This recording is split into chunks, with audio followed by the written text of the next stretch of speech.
Welcome to the Fabulous 413. I'm Khalees Smith. And I'm Monty Belmonte. Later in the show, Umass Professor Dr. Amilcar Shabazz and Take the Mic and Kwanzaa coordinators Ayanna Crawford helping us to demystify Kwanzaa before the many celebrations and festivities all over the 4 counties begin. Next week. Yeah. We'll hear a happy cow story and one of resilience and adaptation as we chat with Denise Barstow Manz of Barstow's in Hadley, one of the oldest continuously operating farms in the area. Right now, however, since we bumped him yesterday, a tale of science deferred. How do you feel that you had to get bumped by Jeff Tweedy? Well, not by Jeff Tweedy. You're a big Wilco fan. I'm a huge Wilco fan, so I'm honored to be bumped. I wish I was bumped a little bit more by Wilco. To boldly go where no man has gone before.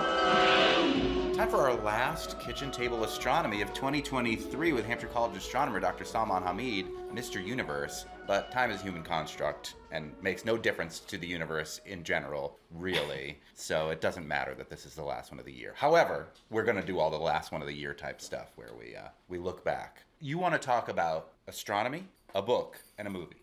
That is correct. So let's start with astronomy. There were a couple of interesting missions. One was the OSIRIS-REx mission that brought samples back from an asteroid. This is the first time a NASA mission brought it back to Earth.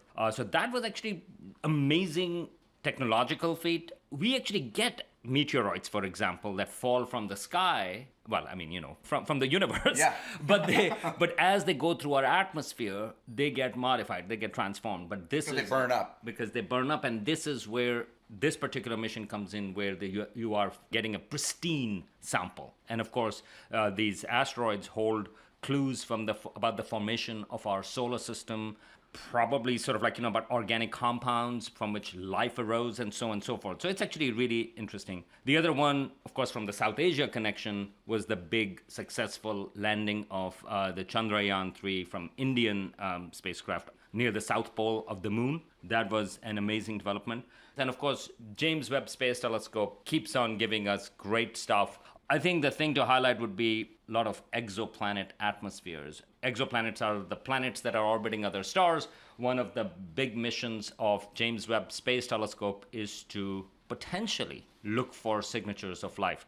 It has detected various molecules in the atmospheres of exoplanets. I mean, this is hard because like 30 years ago, we did not know even the existence of exoplanets. We theorized that they must exist, but we couldn't observe them and prove here is an exoplanet until the 90s. Because it's very hard. You have a small planet right next to a really bright star, and so it is difficult. So to come in 30 years to the point where we can actually start detecting what is in the atmospheres of these exoplanets, that is already a huge advancement. So that is exciting. However, what I thought I'm going to highlight for astronomy news is something that is a problem. And that is how we sensationalize astronomy news. I think mid-year, Monty, we talked about this big news like, that James Webb Space Telescope has found galaxies early in the universe that should not exist. And in fact, the headline was like, these are impossible galaxies. Mm-hmm. The authors themselves said, we broke the universe. And that led to various kinds of headlines like, that James Webb Space Telescope disproves Big Bang. It just breaks sort of all of cosmology, so on and so forth. And we talked about it at that time as well, that there is a problem with these kind of headlines because when you have a new instrument, when you have these kind of results, it's not that, oh my goodness, look, these are impossible. Rather, hey, this is really interesting. Let's figure out why this might be the case. Mm-hmm. When James Webb Space Telescope is specifically designed, one of its big goals is to look for the earliest galaxies. Maybe even the first stars, but certainly the earliest galaxies. So the results came out that it is detecting galaxies couple of hundred million years after the Big Bang. And the theory was that they shouldn't be able to have formed that early. That big, right? I mean, you would expect that the first galaxies would be much smaller in size, and then it takes some time for galaxies to have more stars, develop more stars, and to become bigger. So that was the big news story that, well, it is detecting really massive galaxies. Like, there are a lot of stars in those galaxies. And only a few 100 million years after the Big Bang. So that was really surprising. A lot of people were saying like, yeah, these are unusual. This is a fantastic discovery. But it doesn't mean that the Big Bang model is wrong, or it doesn't mean that these galaxies are impossible. Before we get to those points, we may just be the earliest stars, maybe a little bit different the way they're producing light. And now it's coming out that indeed, and again, this is a technical term, but I'll use it because it's fun. It's called IMF. And it's not the International Monetary Fund, which is also a cause of a lot of problems in the world. But this is the initial mass function, meaning to say you see light, and then you assume that what is the distribution of stars? How many big stars and how many small stars are producing that light?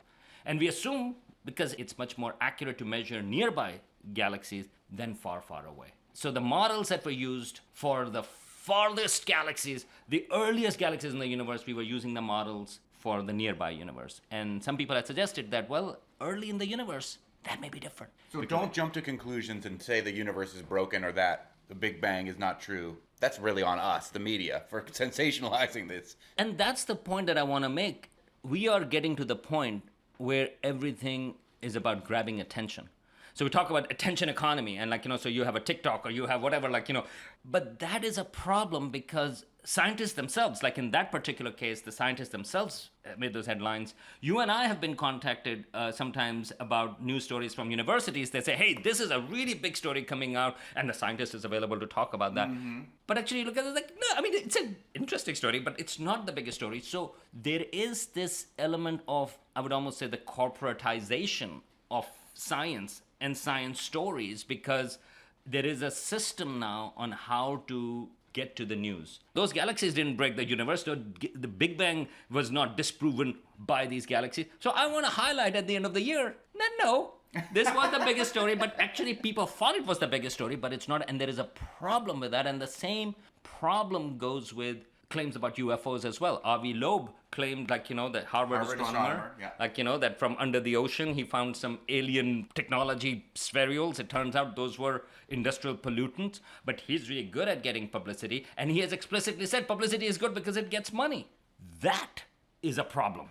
We don't need to sensationalize, but because of the nature of news cycles, this is becoming, and I am really concerned about it, that as time is going on, we are going to see more and more of these sensational stories, and people will have a harder time to assess which is a real story and which is just sensational. And you go scientists don't know. Big Bang, who knows? One day they say this, one day they say the other. Same thing like with evolution that has happened. Sort of evolution, who knows?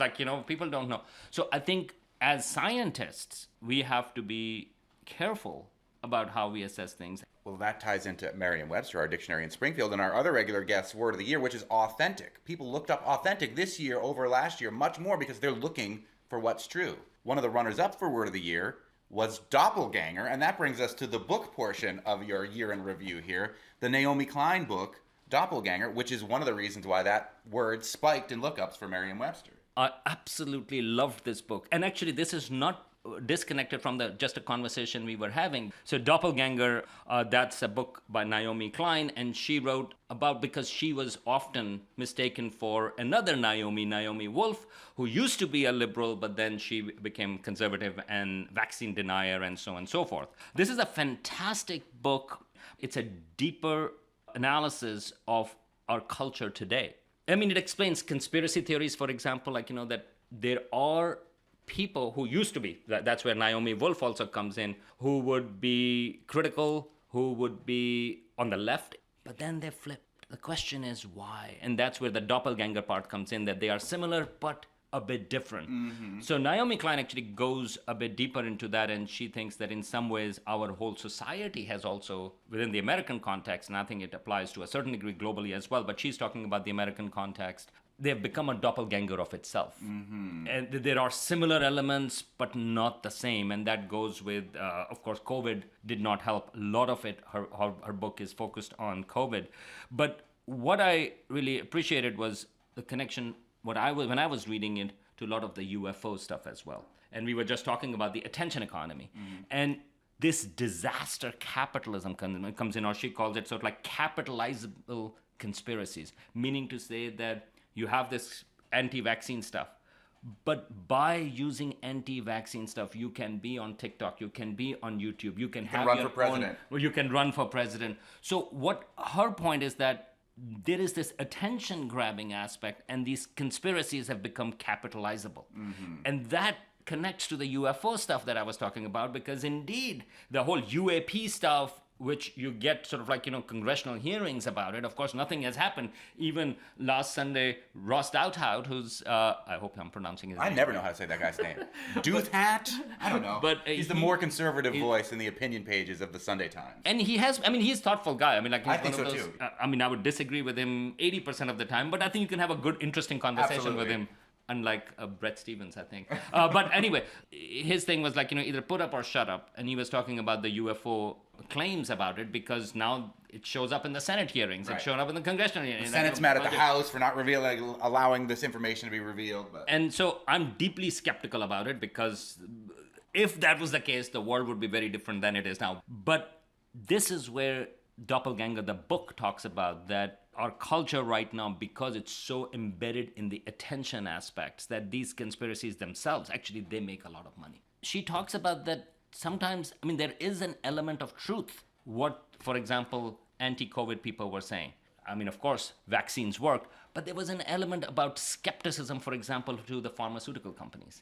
And what she was saying, an interesting point, I think, is about the fact that when the left, or people who believed in sort of like, the vaccines work and things like that, when they went like, no, vaccines work, they also became less critical of the problems of pharmaceutical industry. Yeah. And that's the problem. Whereas the people who were denying that vaccines work or vaccines are a conspiracy and things like that, they were actually critical of pharmaceutical companies, which everyone ought to be. I know. It's like weird when the vaccine's out there and everything on TV is sponsored by Pfizer all of a sudden. I was like, this doesn't feel good. Not to mention that these companies, which were heavily subsidized by the government here and other governments as well, and those vaccines were not made easily available for the developing world. Right. And they made a ton of profit. So what she talks about are these things where she says that conspiracy theorists get the facts wrong, but they often get the feeling right. And that is the appeal of these conspiracy theories, or why people would feel that, because they go like, I get it, there is something that is to it. And oftentimes we abandon that whole ground of criticism, which we should not. Check it out, Doppelganger by Naomi Klein. And you also have one movie to wrap up our year in the world of kitchen table astronomy, which we've talked a lot about. Books and movies. We've gone to the movies this past year. You're on the board of Amherst Cinema. Mr. Universe there, Dr. Salman Hamid. What's the movie you want to talk about? I would have picked, in theory, from the science perspective, Oppenheimer, but I did not. I want to highlight a movie called Past Lives. It's a small indie film. It's getting a lot of buzz for the award season, which I'm so happy about. It's written and directed by Celine Song, and it stars Greta Lee in it. And it's a Korean-American film set mostly in the US, in New York City. And what I liked about this film is about this girl who was in Seoul, in Korea. And when she was 12 years old, her parents immigrated to the US. And she had a best friend at that time over there. And then many years later, she reconnects with her friend. I'm an immigrant. I came to the US when I was 18. I've been here since then. And to me, this movie gets to this heart of the immigrant experience. Oftentimes, these immigrant experiences are, oh my goodness, it's terrible, or there's a culture clash and things like that. This movie actually is more subtle in there. As somebody moving from completely one culture to a completely different culture, there is almost a break that happens. You leave your whole persona, your whole life, your whole culture in a different place. What happens to your past life? You have that as well, right? And so what is your new life? Because you bring all of the other cultural context to this new setting, and you become a very different new person. How do you think about this loss and gain? And I think this movie grapples with that. It's a love story to New York City as well. But to me, the best part of that is it's just this subtle way of really grappling with the things that you lose and the things that you gain by moving from one context to another, and the value of both. So it's a really beautiful immigrant experience story and how we make sense of life. And it's about life. And what a perfect movie to transition from one year that you leave behind to a new year that's filled with hopes and dreams and a chance to restart. I think 2024, to get sensationalist about it, the year we're going to prove that aliens exist. Well, it depends upon the election. Touche, Professor. On the way, getting into the introspection and community building nature of Kwanzaa with Professor Amilcar Shabazz and Take the Mic director Ayanna Crawford. But first to the flood banks of Hockenham and Hadley to hear all about the girls of Barstow's with marketing director Denise Barstow Manz. Girls in this case means cows. You're listening to the Fabulous 413 on 88.5 NEPM. It's our last local hero spotlight of the year. And what a year it's been for farming. We're with Phil Corman from CISA, the local hero folks, and Denise Barstow Manz from the legendary Barstow Farm and Dairy in South Hadley. Hadley officially, Hadley but proper. pretty Yeah. close though. You're getting close. yeah. Really not that far from the flood marker. Yeah, the old flood marker where you're driving down there and you see where the floods of what year was that? Do you know?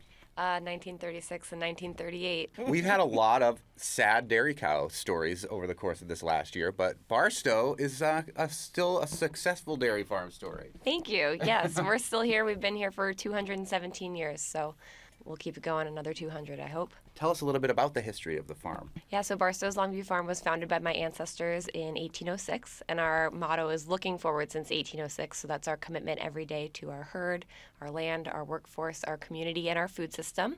We have 600 head. We milk 300 dairy cows. We're part of the Cabot Agri-Mart Cooperative. Cabot has 500 farm families in New England and New York, and we are very lucky to be one of them. Yeah, so when you see the Cabot cheese in pretty much every supermarket, know that that's a cooperative. Sometimes it's cheaper to get the big block of cheddar, and sometimes it's cheaper to get multiple little blocks of cheddar. Currently, my last grocery shopping experience, cheaper to get multiple little blocks. That has nothing to do with you, Denise Barstow Manz, except for the fact that it's some of your cow's milk that goes into that Cabot cheese. I just appreciate that now they make a mac and cheese blend so I don't have to decide on my own. Because sometimes I don't want to think about it. Nice. Despite being a 200-plus-year-old farm, you are innovators in farming technology. You know, I give a lot of farm tours, and I think people are really surprised by the amount of technology that we have on the farm. But technology makes it fundamentally better for our cows, our soil, and for our bodies. And I think when we talk about sustainability, having the next generation able to go out and work and not, be home with a backache is really important. Mm-hmm. Have you ever, physically milked a cow old school?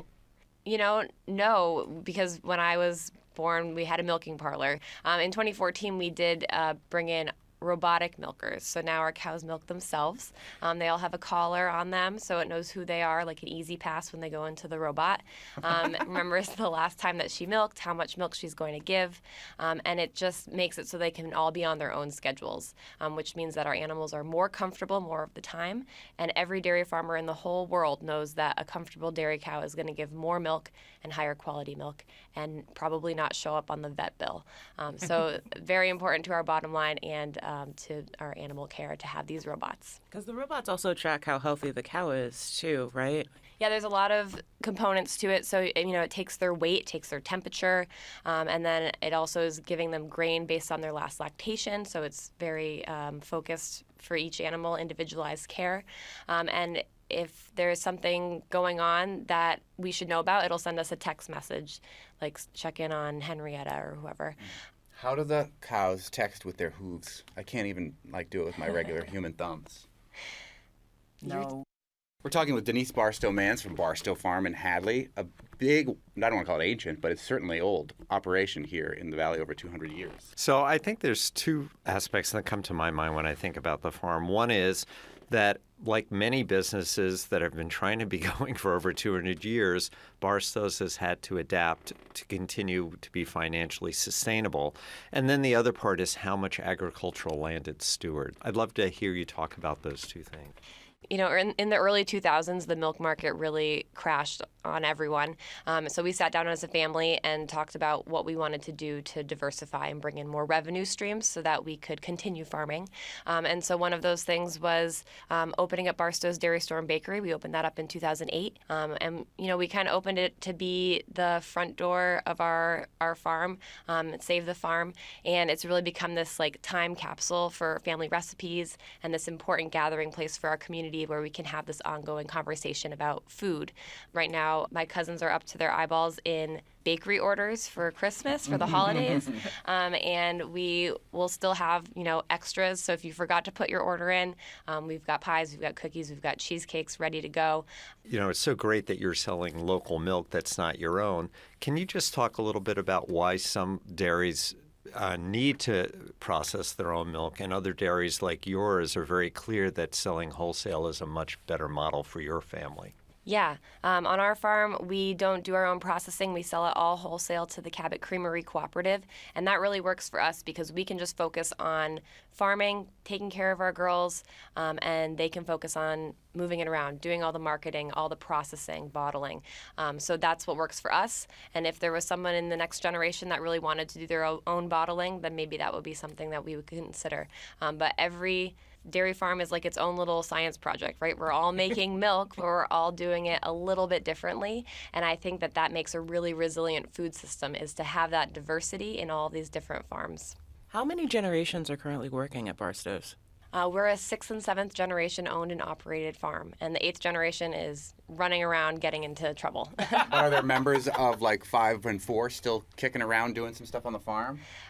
There was when I was a kid. Yeah, my grandfather was on the farm and my great uncle John. But I think that the crazy thing about farming is it's so entrenched in legacy. Like, we are talking about Septimus, who came here in 1806. What a name, right? Who founded the farm. What number of child he was. Actually, weirdly not related to that. He wasn't even born in September. Like, is he the 9th child, though? Or 7th? What is a septimist? Septimus is his name, but like he's not the 7th child. He's not born in September. I thought that was like their religion. No, we were septimists, so we had to leave England and come over. Optimist. No. He's Septimus. I'm like, okay, so he's the 7th kid. Go ahead. That's where I would have gone to. Right? Yeah, I have a deviated septimist. No. I can barely breathe at this point. No. But, you know, still looking backwards 200 years at Barstow's and then looking forward in the future, you have these huge digesters on the farm there. Can you tell us about what those are and do? Yeah, we have an anaerobic digester. It's a system that takes the energy potential out of cow manure and food waste, and it turns it into enough electricity to power 1,600 homes. So we're getting food waste from local food producers like Cabot, Coca-Cola. We get stuff from Whole Foods. We get grease trap waste from local restaurants. And we also have plenty of manure from our cows. And that all commingles in a digester, which works a lot like a stomach. So it's really warm in this big tank, and everything's moving around. And there's microbes that break down that food waste, that cow manure, and make methane gas. So we're capturing all of that and running it through these engines, which turns a generator and makes electricity that goes off to the grid. And we're only using about 4% of what we produce on the farm. So the vast majority of it is going right out into Hadley, South Hadley, and Amherst. That's amazing. How did that idea come about? Because I don't know if any other farms are doing anything to that scale with this sort of anaerobic digesters to create electricity. I think there's 7 farms maybe in the state that have methane digesters. Some of them kind of learn from each other and work together to bring in an outside, because you can't run this yourself. Right. Oh, so that's somebody else kind of runs that whole thing? Yes, yeah. So again, so we can focus on farming, we do work with Vanguard Renewable Energy, and they do all the operations and day-to-day of the digester. So that's all of the maintenance, all the food waste contracts, the chemistry. There's a lot that goes into it, and we want to make sure that we're always capturing that methane, not letting it go, making that electricity that's going out to the grid as green renewable energy. So I made the mistake of asking you 2 questions at the same time. The second half was around, you have 600 head, 300 being milked. How much acreage do you need to raise and produce the milk from those cows? So we're making it work with 450 acres. We would love more, to have more diversity in our feed, and also just to take some of the pressure off of if the 160 acres happen to be underwater, like it was on July 10th, that we can be a little more resilient in the face of those climate crises. So 450 acres, actually most of it we don't own, a lot of it we lease, and we do everything that we can for soil and making sure that we have healthy soils on that land. So soil is, as important as our animal health, because the soil is sustaining our family and our cows and our community. It's a natural resource that's so important that soil is well cared for. So farmers are stewards of the land, and we take that job very seriously on the farm. We use cover crops to keep all of that soil in the ground all winter when it's really wet and raining and windy. We have a riparian buffer along our streams and the Connecticut River, which is great for a flooding buffer and minimizing erosion. It's also a really important wildlife corridor to have that. We also use 100% no-till farming practices on the farm. Tillage is the act of turning the soil every year in the spring. It makes it very nice and easy to plant in, but we know that you're disrupting the soil when you do that tillage process. And there's a lot of good stuff that is alive in the soil, and we know that things that are alive have carbon in them. So if we can keep more things alive in the soil, we're going to sequester more carbon in the ground. We use a no-till planter, and it brings along a blade. It drops the seed at the measured level and covers that seed behind it. So that's a very low-touch way of farming. We're speaking with Denise Barstow Manz from Barstow's Farm in Hadley. We have mentioned a little bit about the floods. Looking back on 2023, it's probably certainly the top agricultural story, the climatological devastation. You mentioned over 100 acres of yours were underwater. What else happened during those floods, and how have the programs that were created in the aftermath helped Barstow's? Having the Connecticut River come up was surprising in a lot of ways, because there wasn't much we could do besides just watch it come. So we had about 160 acres underwater. Most of it was corn.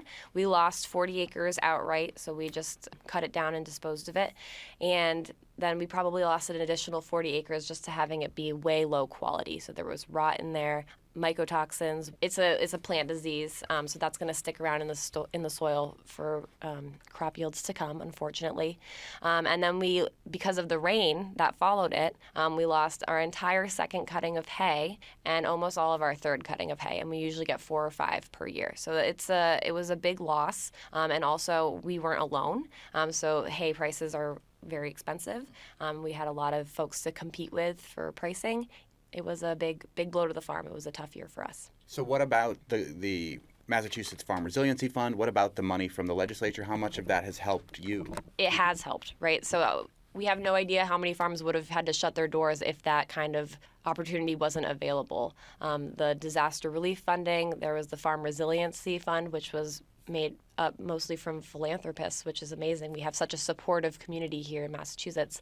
And then, CISA has their emergency fund, which is a zero-interest loan.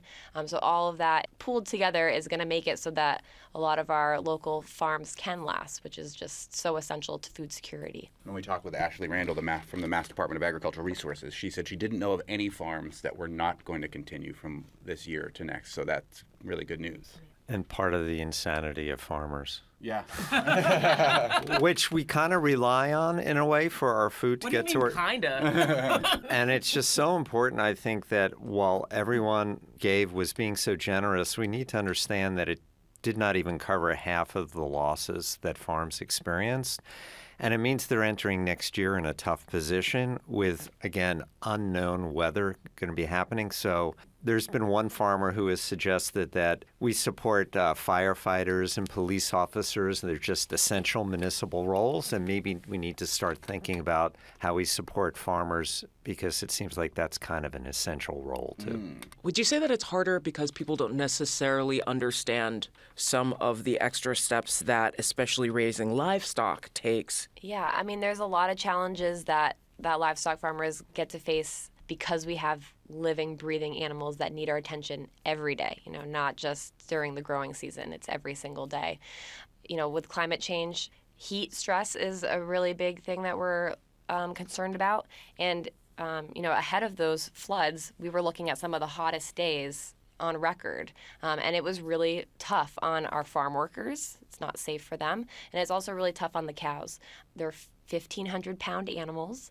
It's really hard for them to bring their temperature down if they get too hot. So we put a lot of infrastructure into place to make sure that they're staying comfortable. We've got sprinklers, we've got fans, we have a curtain system that automatically goes up or down to bring in the wind. There's only so much we can do.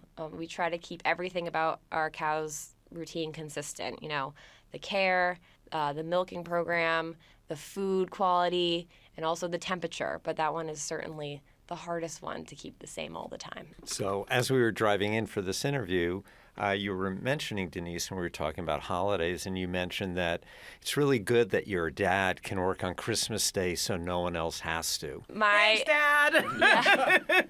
My immediate family, we do our Christmas on the 27th. And yes, a lot of the farmhands are still there. It's not just my dad all alone on Christmas Day. But it is kind of nice that on Christmas morning, my dad is available. Why does your dad have to do it? He doesn't have Are you just asking for dads? Yeah, it's his dad. Yeah, Dad's United. Did he volunteer? Like he hates Christmas? Or like he doesn't celebrate Christmas? Or... So my day-to-day is actually at Barstow's Dairy Store and Bakery, so that's closed on Christmas. Denise Barstow Manz from Barstow's Dairy and Bakery and an anaerobic digester and 600 head of cattle dairy farm. Hopefully 2024 fares better for you and all of the farmers in the area.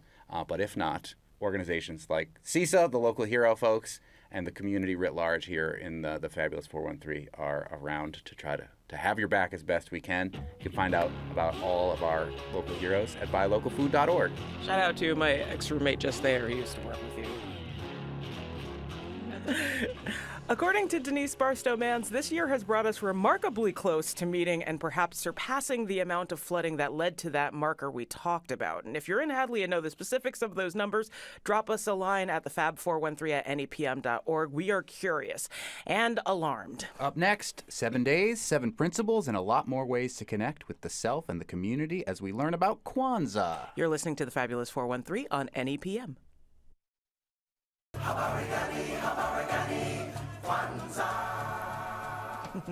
Welcome back to the Fabulous 413. I'm Monty Belmonte. And I'm Clee Smith. And we're betting that you might not know as much as you could about Kwanzaa. And honestly, there's a lot to the holiday and its history. To help us have a better understanding of the celebration and what it entails, our Umass professor, Dr. Amilcar Shabazz, an educator and public speaking coach and director of Take the Mic, Ayanna Crawford.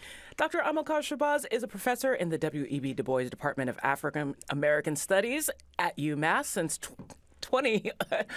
2007. You can't say 2007. That's weird. 2007. Oh, no.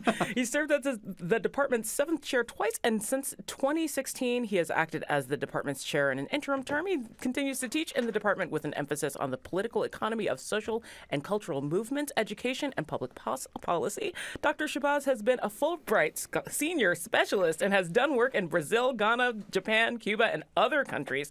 And in 2014, and again in 2016, Shabazz was elected as vice president of the National Council for Black Studies, the premier organization of Black studies professionals in the world. Presently, he's completing a historical biography of lawyer, journalist, entrepreneur Carter Wesley, among other projects. Ayanna Crawford is the Kwanzaa Collective president, a businesswoman, a motivational speaker, public speaking and media coach, former chief of staff for State Representative Orlando Ramos. She's founder of Take the Mic, an organization that teaches young BIPOC women public speaking techniques. She's been on the show before to talk about that. Mm-hmm. She's the Springfield-wide Kwanzaa coordinator for this year, 2023, working on this year's calendar of Kwanzaa proclamations throughout the region and beyond with Dr. Shabazz. And both of you seemed delighted to hear the Teddy Pendergrass song that I let off with there, the Kwanzaa celebration Who's song. Who's not happy to hear Teddy Pendergrass? I know, right? Yes, no, this is exciting. So thank you so much for having us on today. I'm so excited. And so Teddy Pendergrass song was our prelude, if you will, to our virtual Kwanzaas that we had during the pandemic. And so connecting to us, and I'm sure the community remembers when we did the virtual that we would always have Teddy Pendergrass's song with us. So it was so reminiscent. Perfect. And serendipitous that was the one we picked to lead off with there. So Kwanzaa, people hear about it. They hear the name. They hear Merry Christmas, Happy Hanukkah, Happy Kwanzaa. And as Khalees and we have alluded to, maybe people don't know as much about Kwanzaa, and that may be because it's a much more recent holiday compared to Hanukkah and Christmas, for sure. Dr. Shabazz, tell us a little bit about the origins of Kwanzaa. So good to be with you all. Kwanzaa was part of a cultural revolution in the 1960s, coming out of the background of slavery and of Jim Crow, separate but unequal society. Black people were an omnipresent part of American society, but really not known, not understood, and even to themselves, any sense of their own ancestry and background beyond where you hit that no man's land of slavery and you can't find any records and you don't know where, anything past maybe grandma and grandpa. And so it was a time in which Dr. Maulana Karenga saw the need for a kind of philosophy and principles that could begin to connect us to our African heritage, our African ancestry in a positive way. And that becomes the basis of Kwanzaa and what he called Kawaida philosophy. Why Swahili for the principles of Kwanzaa? It's interesting because Dr. Karenga has taught himself multiple African languages. He could have gone in a number of directions. Hausa, ancient Egyptian, Kemetic languages. But Kiswahili was very popular. It is a language widely spoken across the African continent. And when Pan-Africanists would get together and they talk about what might be a kind of lingua franca for the entire continent in the 60s, Kiswahili came out number one. It's also rather easy to pick up, rather easy to learn. So that became the basis for all of the terms and principles. It was Kiswahili. Why was this holiday put at this time of year? It's a holiday. It's a time of year where there are so many holidays going on. Is there a reason that he chose to try to center it around this solstice time? I think that predicated on the idea of the harvest festival, that this is the time in which we in Africa, you would bring in the first fruits, you'd bring in the harvest, and you'd celebrate the bountifulness of the harvest. He wanted to go with this. He's often said it has nothing to do with trying to be in contrast to Hanukkah or Christmas or the winter solstice or anything. He was just trying to find a good time in which the families and people could come together that may already be coming together in family reunions during that time, that they could then go right into the season of Kwanzaa. And worth noting that it does start on the 26th. Yes. So technically, it's it spans the new year, but it's after Christmas is over and can really focus on these 7 days and 7 principles. That's right. Maybe before we take a break, let's go over let's talk about the principles. What are the 7 principles? You want to take that one? You are the president of the Kwanzaa Collective, Ayanna Crawford. Let's talk about the 7 principles. Yes, let's do that. And first, before we do that, I just want to mention some of the Swahili terms. There's a particular term that we do use in Kwanzaa that we say each and every night, and it's called habari gani. Habari gani is what's the news, or what is the principle of the day. And so when Dr. Shabazz mentioned that, we in our families and our community shout that word out and say, habari gani, what is the news? What is the principle of the day? And so the principle that we're going to talk about right now are the 7 principles of Kwanzaa. And the first one is umoja. Unity. Which means unity. To strive for and maintain unity in our community, our nation, and our race. And number 2 is kujichagulia or kujichakalia, which is self-determination. It's my favorite. Exactly, right? It's the most fun one to say. It is the most fun one to say. Our friend in Holyoke, that's her actual name as well, Kuji, Teresa Gordon Cooper, who's launched Kwanzaa in Holyoke. When I had to learn about Kwanzaa many years ago in Metco, that was the day I had to learn about. So I have a personal favoritism for that particular term and day, but that's just me. Yes. Yes. And then Two more U's. Mm-hmm. Ujima. Collective work and responsibility. And number 4. Ujamaa. Ujamaa, which is Cooperative economics. That's right. And number This is a 5. quiz happening live. Ayanna is quizzing Dr. Shabazz, and he's getting it right. What was number 5? Nia's a popular name, too. Yes, Yeah. Nia. Actually, Nia was my mother's name that she took on.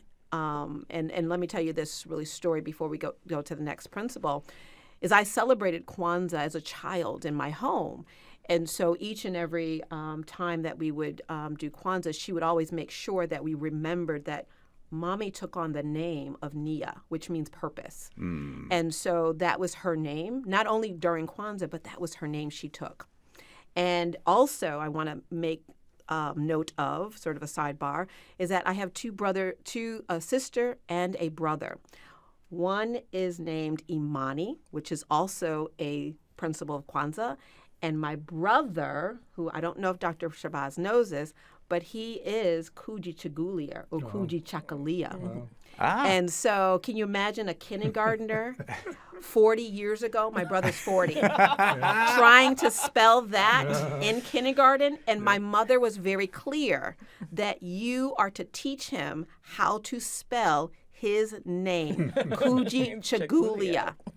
And so we grew up with that. So yes, interesting, right? So I have a real deep-seated root with Kwanzaa.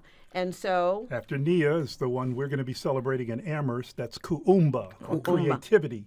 exactly. And then our last and final celebration of Kwanzaa's principle is Imani, which means faith. And that is very special to me because that's my sister's name, Imani.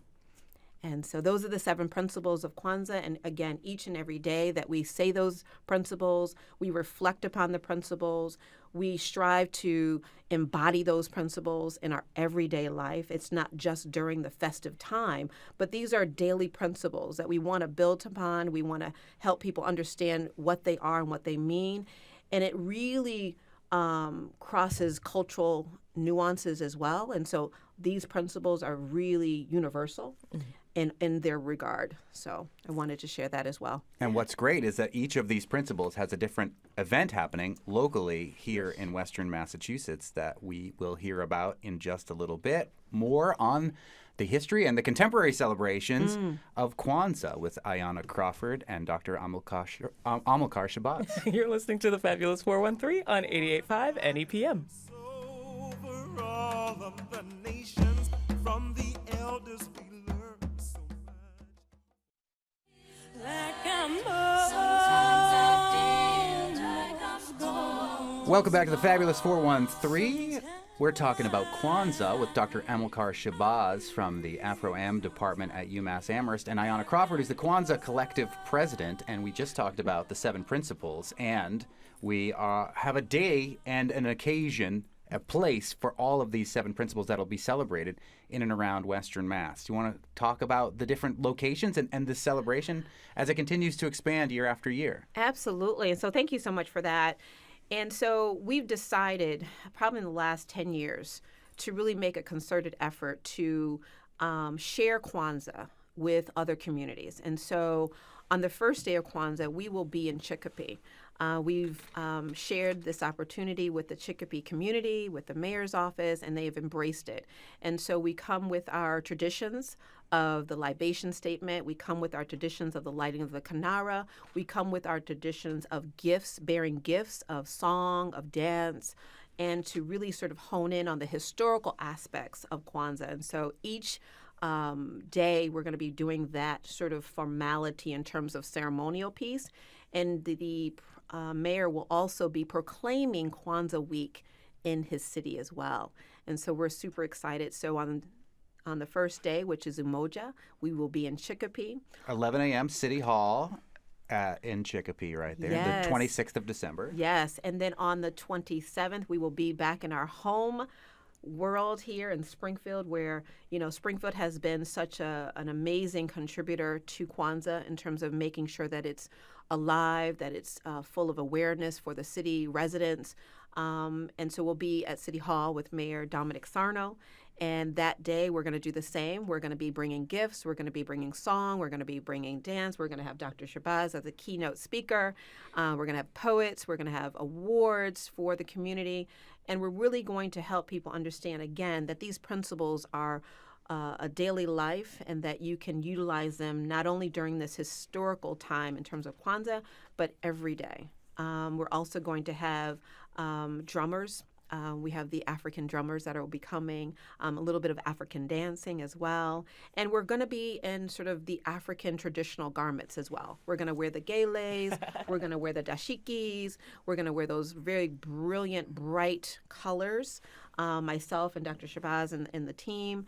And we'll also, just be bringing that really the unity and the community together on that day. And then on the third day, we will be in Holyoke, Massachusetts, which we're super excited to be there again. This will be our fourth time with the Mayor Joshua Garcia. It actually started, I'm looking back here now, in 2019 Yes. with Alex Morse. Yes, And exactly. Then 2021, Mayor Joshua Garcia welcomed us there. And this is all under the leadership of Teresa Cooper Gordon, or Sister Coogee, as we say, doing great work there. And that one's at 1 o'clock at the steps of City Hall Absolutely, on the absolutely. Thursday, the 28th. Yes, exactly. And so we wanted to make sure that we were bringing awareness to each of the cities around Western Mass. And so we have a chairperson. And so Teresa Gordon, who is a political advocate, an activist in Holyoke, we made her the chairwoman of Holyoke so that we could support her in the efforts in making sure that Kwanzaa was living and breathing, and she had a support system. And so the Kwanzaa Collective not only is going to do this particular type of program, but next year, and I'm putting it on air now, to remind the mayor of Holyoke that he wants to do a festival. He made it very clear. And so we hope to bring the Festival of Kwanzaa next year to Holyoke. Nice. Yes. And so we're excited to be able to work with him. And then the next days that we have are going to be in the community in the city of Springfield. We have the Artist Cafe, who's going to do an event on that Friday. We also want the community to do the virtual piece as well. So we're going to have a day where you're going to be able to access us virtually with some pieces around the history of Kwanzaa, some drumming, some national events that are happening. We're going to show that to you all. And then we're going to have the citywide Kwanzaa in Springfield, Massachusetts. And we want every city and town from this listening audience to come out on December 30th from 1 to 5:30 at the Raymond Jordan Center. And we're going to have drumming, dancing, singing, speakers, awards, free food, vendors, black and brown businesses. And we're going to just have a wonderful time for everyone to enjoy. No matter your race, no matter your creed, no matter your age, we want the community of Springfield to come out to learn about Kwanzaa, understand the meaning of Kwanzaa, and to be in the space where you can just hear more about the festival of Kwanzaa. And going back to the first day, I want to give a shout out to Medway, Massachusetts. Medway Yes. Marches invited me up there to participate in their Kwanzaa. But on the sixth day, Kuumba, Creativity, we really want everybody just converge on little old Amherst. Yes. We're going to be at New Africa House on the University of Massachusetts campus beginning at 1 p.m. We'll have great food. We're going to have all of the similar kinds of cultural expressions, and they've got me talking on the creative economy and the gift of black folks. So all of these are free and open to the public. Come out and join us. That's sponsored by the Black Business Association of Amherst area. Is there one place where people can find out about all these regional Kwanzaa events, Ayanna? So we're on Facebook. Just Google or research Black Kwanzaa Collective, and it'll pop up.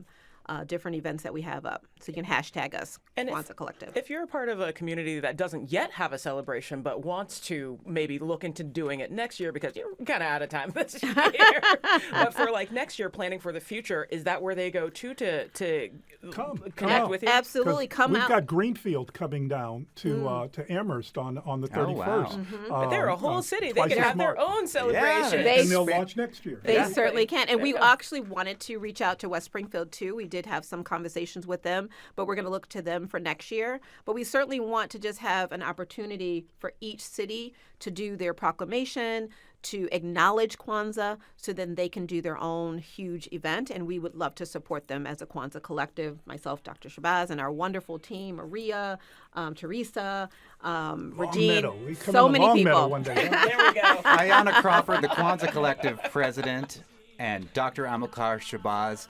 Thank you both so much. Here is a Kwanzaa. Here is Happy Kwanzaa.